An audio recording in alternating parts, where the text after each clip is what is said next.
Good morning! Welcome to Indie Interactive, where we talk about making great music, connecting with your audience, and growing your business. And if you're an indie artist, you're in the right place, because we are going to talk about all things indie and how you can create a better career, a better business, and a better life as an independent artist. So I hope you enjoy this new art that we've got for our show. My mom made it and I love it. So this is Indie Interactive. And we are, I think, are on our third or fourth show. And I'm really excited about being able to meet you guys every week on Facebook Live. And we're called Indie Interactive because we want to interact with you. So make sure and jump into the comment box and let me know you're here. Let me know any opinions that you have along the way. Today, we're going to be talking about fighting the resistance that we often feel to pursuing our soul's calling. For many of us, obviously that is music, but sometimes there is resistance along the way to different aspects of our career. So maybe we're really, really ready to have a music career, but we're finding resistance to different aspects of it that we're just not ready to jump in. We're making all kinds of excuses why we can't do that thing, and that is the thing that's going to move us forward. So how do we fight that resistance? And I want to bring up a quote from an amazing, amazing book called The War of Art. And so I'd love to know from any of you in the chat over here if you have read The War of Art. It is such an amazing book for helping us tap into our creativity, helping us really jump on board to like this train of creativity and career and not giving into fear and resistance. And so there's a quote from the book that I absolutely love that says that when you have an important call or action and you feel resistance to that, that means that it's extremely important to you. So I'm totally paraphrasing this, but basically it means that if there is something that is really important to your soul's evolution, then if you're feeling resistance to it, that is totally normal because you're about to make a huge breakthrough. I always tell my students this in the academy, like I can feel their resistance to an idea. And I tell them, you know, the more the resistance that you have, usually that means you are on the cusp of a huge breakthrough. So let's talk about what that resistance looks like. And again, I'd love to hear in the comments from you guys if you've read The War of Art and if you have any opinions about it. I was just writing about it the other day, and someone in the academy was like, I'm going to go order that right now because that sounds like the book I absolutely have to read. So just saying hi to Deborah, saying hi to Bridget. Great to see you. But I'm going to be talking about this fighting this resistance that we have. So how do you know if you have resistance to something? And let me give you some examples of things I see resistance to. Maybe it's resistance to writing an email to your fans as often as you need to, you know, depending on how many fans you have. You know, I kind of say if you've got just a few fans, you can write them once a month. If you've got like around 500 fans, you should at least be writing them twice a month, if not more. And if you got more than that, you really should be writing them once a week, but we're not writing them a book, right? We're just writing them just to keep in touch with them, stay top of mind. So I've seen a lot of people with resistance to writing an email more often. And, you know, let me just remind you, why do you have a list if you're not going to communicate with them? Because if you don't cultivate it, that list will die. So another thing I see resistance around is booking. Even just creating the booking materials that you need to get out there and start booking, I see resistance around creating, you know, a flyer or some promotional materials, creating the email template that you need to contact people, creating a phone script, going and doing the research of places that you can contact. I see a lot of resistance around that. And then I see resistance to just putting yourself out there in either social media or in person. Like I see people that say to me, no, I just want to build my music career online. I don't actually want to go out and perform. And, because either they're uncomfortable with it or they think that that's going to be the easy road. So that's just a few things I see resistance to. And sometimes it's just resistance to actually committing to a career in music. So let's talk about what kinds of things you can see within yourself and notice when you're putting up this resistance. And obviously I've got things that I'm resisting to all the time throughout my business.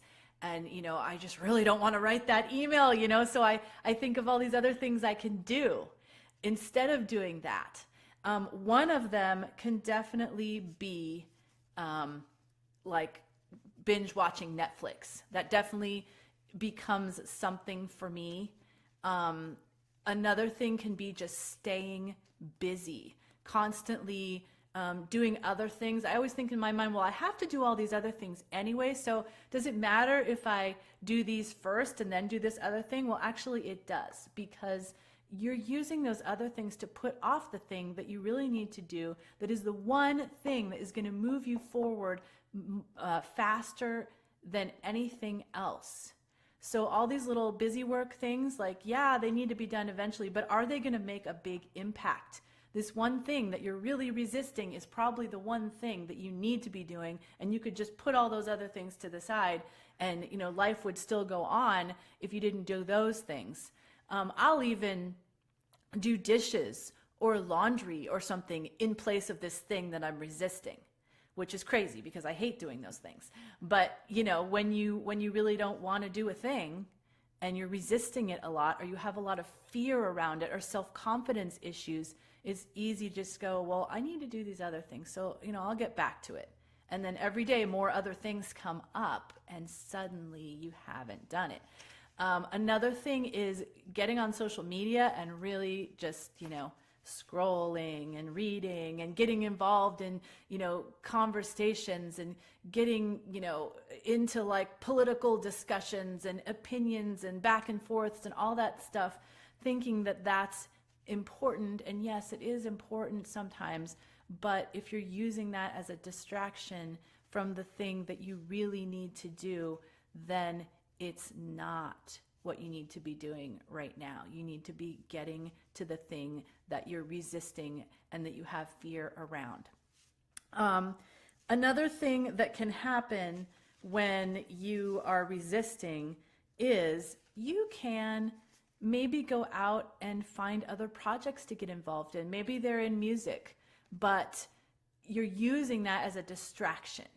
Like you really want to focus on your solo career. You really want to move forward in your solo career, but you start getting involved in all these other things.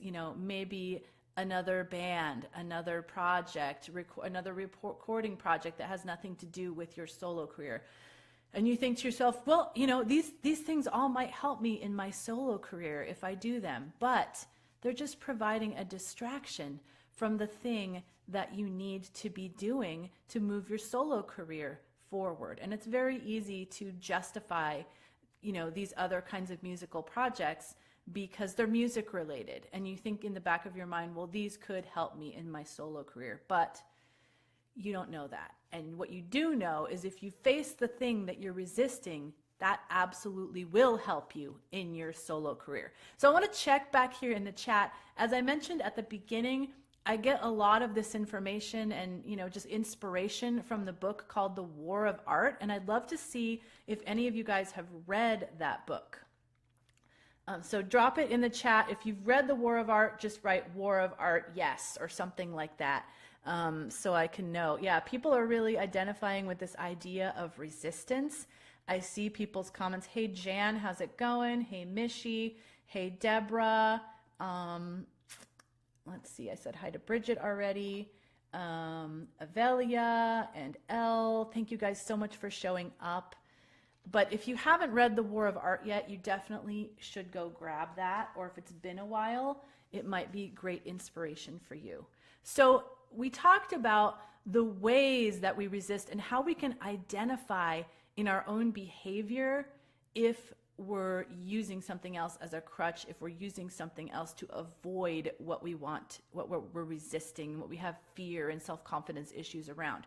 So let's talk about why we have those issues, why we're resisting, or the types of things that we're resisting. So I see one major thing that happens with artists. They think there's too many artists out there. I can't compete. I'm resisting. I have all this fear and self-confidence issues because I'm not sure if I stack up against all these other artists, and maybe there's no way I can make a place in the marketplace for myself. I will say it again, and I've said it a million times. There is a corner of the market for everyone. And that's because only you can be you. And no other artist can be you. So you're going to attract the people that you're going to attract. And that, those other people might also like other artists. That doesn't mean because they like other artists that they can't also like you.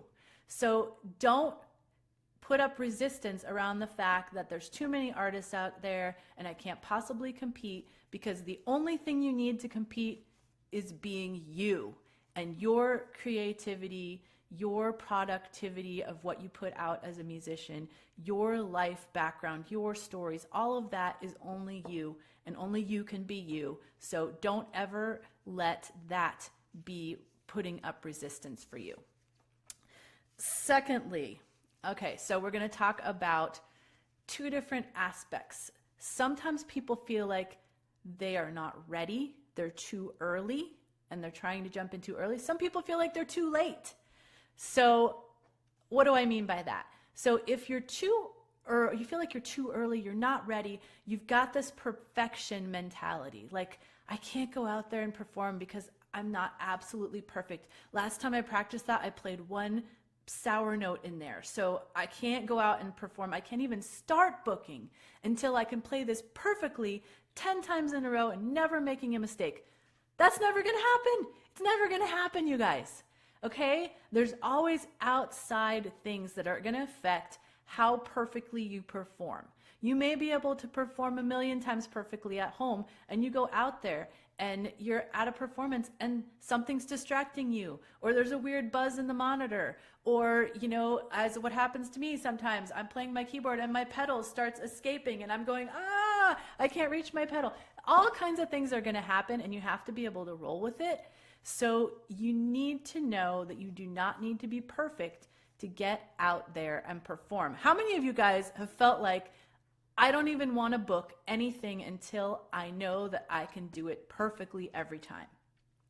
Let me know if you've ever felt resistance around that, because I do hear that all the time. And yes, you have to be practiced to a certain extent to be ready to booking yourself, but you do not need to be perfect. You need to get to the point where you feel very, comfortable and confident, and then start out doing some open mics or coffee shops and get your performance, legs under you. Get that experience, and then you can start booking more stuff. But remember that when you start booking, it's not going to be booked for tomorrow.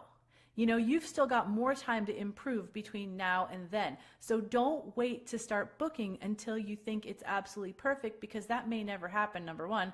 Number two, then once you start booking, it's going to take time. You're going to have to, send out a bunch of stuff, do some research to where you could book, get, follow up with people, make phone calls, all that stuff. And then the booking dates are going to be probably at least a month out, if not more. So don't ever feel like you can't start booking until you're perfect. I want to go check into the chat here and see if anyone has ever felt this way. Oh, yes. Okay, I know, Beth, I know we've talked about this. Thank you for being forthright about that. Absolutely. And I know I felt this way too. So none of you are alone. Yep, Elle, you perform all the time too. So, this is not just for people that have never performed before. Whenever we bring out a new song or something, I think we're always feeling this way, like I can't perform this song in front of people until it's perfect. So I'm seeing a lot of people really identifying with that, which is great. And I do want to also say hi to, who did I see in here that jumped in? I think it was Annie. Great to see you. Hey, Elaine, how's it going?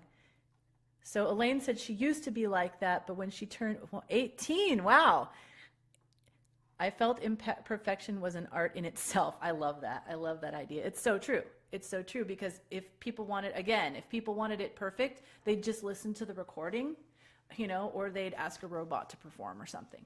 So, you also have the outlet of performing on Facebook Live. And I'm saying, don't get on there and just like rehearse the song for the first time.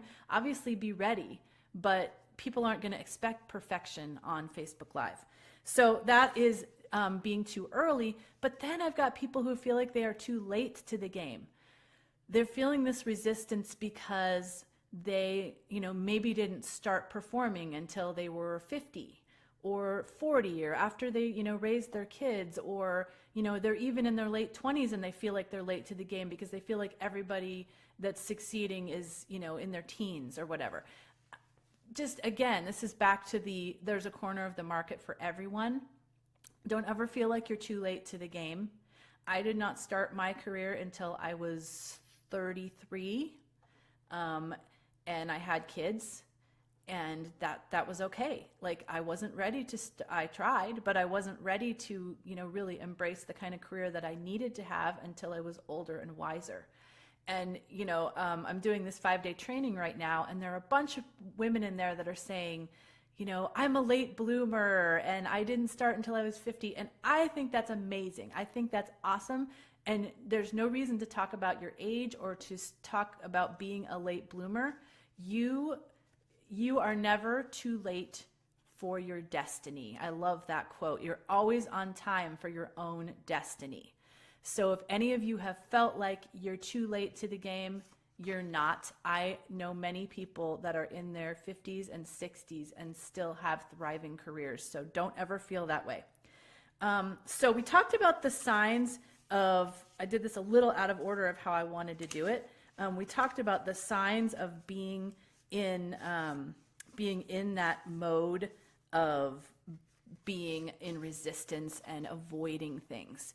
So now you guys have a few tools to like check yourself. Like, it's fine if you want to watch a show on Netflix, but if you start going into binge mode and, just check yourself, like, am I just doing this because I don't want to think about these things I need to do? I don't want to think about the fear that I'm feeling and the resistance that I'm feeling and the self-confidence issues I'm dealing with around making this big breakthrough in my career by doing this one thing that I'm avoiding. So keep that in mind, in the back of your mind, whenever you're doing anything like that. You're scrolling on social media, you're doing busy work, you are, what was the other thing I was thinking of?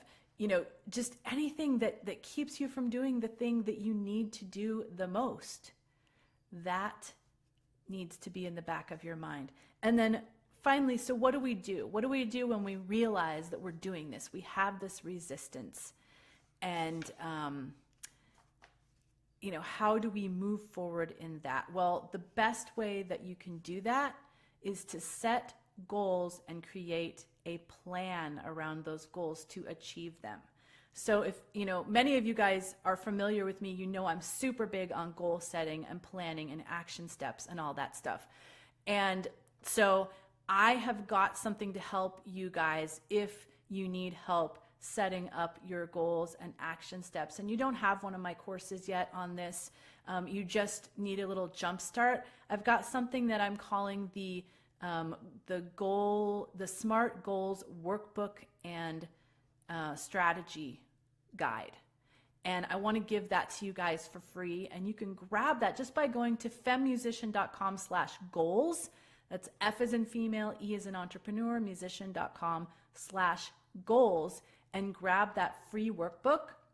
It will help you go from not having a clue what your goals should be to figuring out, honing them down, deciding which ones are the smartest of those goals. And that sends you through a whole framework of knowing whether they're SMART goals or not, and then figuring out those action steps. And let me tell you, if you're feeling this resistance and you go through this goal setting exercise and you've got some action steps, and you maybe don't even know all the action steps yet, but you at least identify one action step, then once you do that first action step, that will actually send you into this manifesting mode where you'll start seeing what the next steps are. It's this inertia thing, like, right?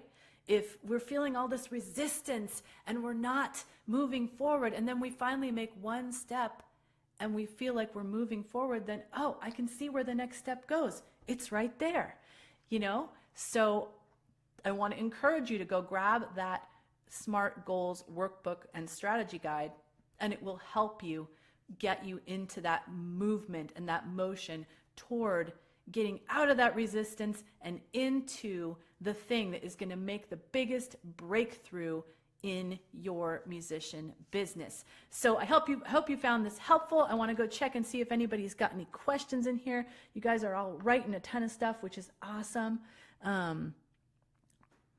Let's see. Let's see what we're saying here. Yes, in 5 years, you'll be 5 years older anyway. May as well follow your bliss. I love that, Mishi. That is so true. Oh, good. I'm so glad this is helpful for you guys. And I know that I just want you guys to know, because I know some of you personally as students, I know you go through some of this resistance. And I wanted to do this because I want you to know that you're not the only one experiencing this resistance, but I also want you to know that you need to snap out of it, right? You need to get moving forward, and we're going to give you all of the tools that you need to do that. Let's see.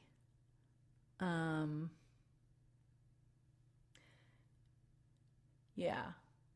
Just reading over these real quick just to see if there's anything I need to answer. You guys are making some great comments. I love it. Too old. What the heck? Go for it. I mean, seriously, like, what's the worst that can happen? That's what I always think when I'm thinking about all this resistance around something or these self-confidence issues. What's the worst that could happen if I did this thing? Right? The worst that could happen is maybe I'd suffer a little bit of embarrassment. It would be the biggest deal to me, and everybody else would just like slough it off and forget about it, and it would be nothing. They'd forget about it the next day. So that's the worst that could happen. But really the worst that could happen if you don't go for it and if you don't push that through that resistance is you're going to feel regret. You're going to feel regret for so long of something that you could have done and something that you had to share with the world. You can tell I'm extremely passionate about this. So on that note, go out there, bust through that resistance, check yourself throughout the day, throughout this week, and see if there's anything you're doing that is you're putting out there because of this resistance that you have, and you're putting that in front of what you need to be doing. And I know I've got something I need to do as soon as this is over that I've been resisting a little bit, so I'm going to go back to my desk and get that done, and I hope you guys will do that too. And thank you for tuning in to Indie Interactive. We'll see you next week again on Wednesday, noon Eastern, 9 a.m. Pacific. Rock on.